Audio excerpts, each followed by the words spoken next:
quit your job. Well, maybe not.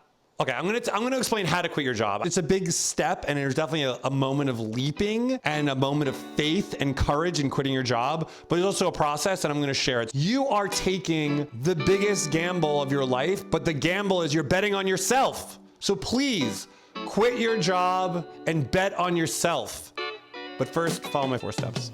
Welcome to another episode of Casual Mondays, where I share advice to hopefully inspire creatives, creators like yourselves, art directors, designers, copywriters, to quit your job and work for yourself. I mean, that is the goal here. I believe that true creatives are entrepreneurs by spirit. And in this episode, I'm gonna share my personal experience from when I first quit my job, and then the process and some points and ways to maybe help you find and kind of really do it correctly. You, you're cool. You, I'm out.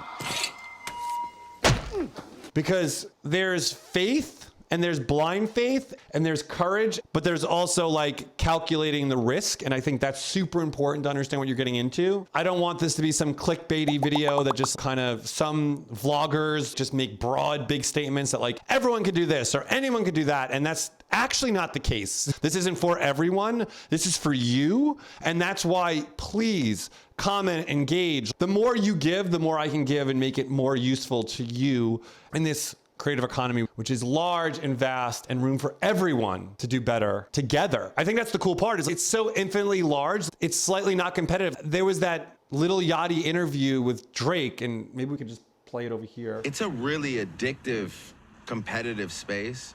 And oftentimes you're like addicted to the competition itself. Yeah, so this video with Drake, where he's like, talks about this competitiveness, and I think there's a natural competitiveness in what we do, but that shouldn't be the only thing that drives you. Anyway, I quit my first job without another job, I guess you'd say. It's one thing quitting a job to start a new job, giving your 2 weeks, whatever. When I quit Rockstar Video Games to start the 88, I was quitting my job.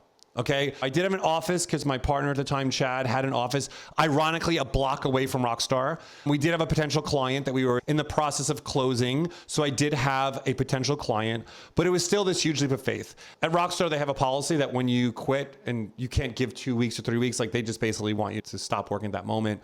There's proprietary information and so on and so forth. When I made that statement that I appreciate the time I spent here, which was 1 full year to date almost, but I needed to move on. And the stress at the time was I actually ordered a new computer, and I was like, I was kind of waiting for the new computer to come because I didn't have a computer at the time because my computer was my work computer and my phone was the office phone. So the minute I quit, I'd also give up my computer and a phone. So I was like kind of watching, I would woke up that morning. I'm like, this is a day, I'm getting ready. I'm gonna go tell them that I'm leaving, looking at my UPS tracking to see when the computer and phone would be delivered. Scott, are you waiting for the package you just ordered? Maybe. So that I'm like not completely without any kind of tools.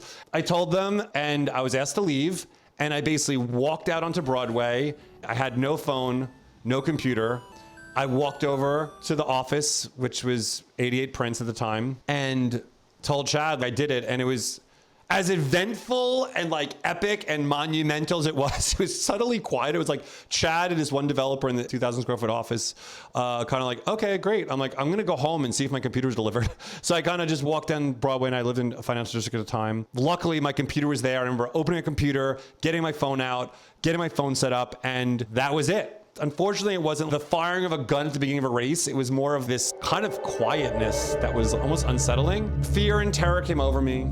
I was scared that I make the right decision. I had a decent salary and I was getting bonuses. I was doing well at my job. I liked the people I worked with.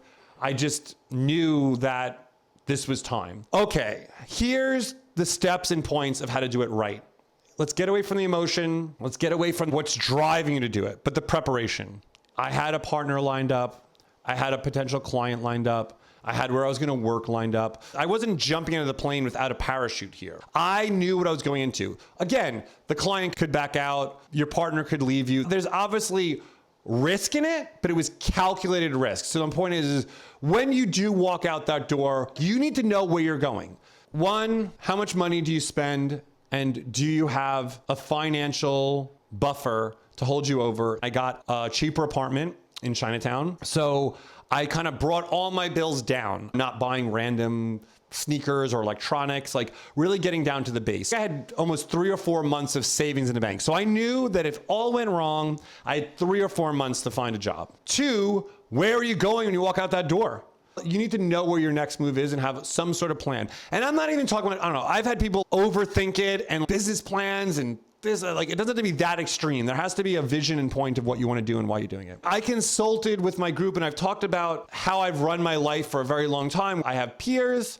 Together, Freedom Pals, Retribution, but with inclusion. Fuck yeah, you guys, let's do this. I have mentorial figures and I have obviously people that I mentor. You know, just double check with people, right? I right now actually have people reaching out, double checking with me, who I've known from maybe social media, from the industry, and kind of getting my advice and opinion. So get some second opinions, you know, consult with your peers and your mentors. And last but not least, you have to be emotionally there. This isn't a logical thing, quitting your job. Because the point is like, logic will always lead to the fact of, oh, wait, I'm getting a paycheck. I could just do this. I could do that. There has to be that emotional feeling that you believe. Like, you have to believe in you. Here is the bonus tip. I don't know if it's a tip. I don't know. Bonus advice. I don't like the word tips or advice or how to, but anyway, here's a bonus. Okay. A couple of things that I've heard that I would kind of steer away from is saying, I just need more time. Are you even maxing your day now? Before I quit my job, I was basically doing 2 jobs. I was meeting with my partner, meeting with my potential client, still delivering full plate of the actual work due. And I'll tell you, my job at Rockstar was a full day. So you have to be able to know the work hasn't ended when you quit. The work has just begun. And I do believe in work-life balance. I believe in finding your place, but unfortunately the work-life balance at the beginning is work. That's the balance. If it's a scale, it's like work and life. So you need to understand that this is your work and this is your life. So please, people who say that I have to quit to do this, make sure you have the proper planning first.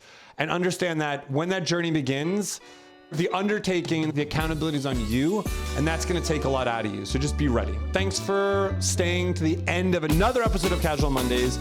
Please engage with me. I don't want to feel like I'm just talking to the camera. I want to know that I'm talking to you. So the more I know you, the better I can help. Peace.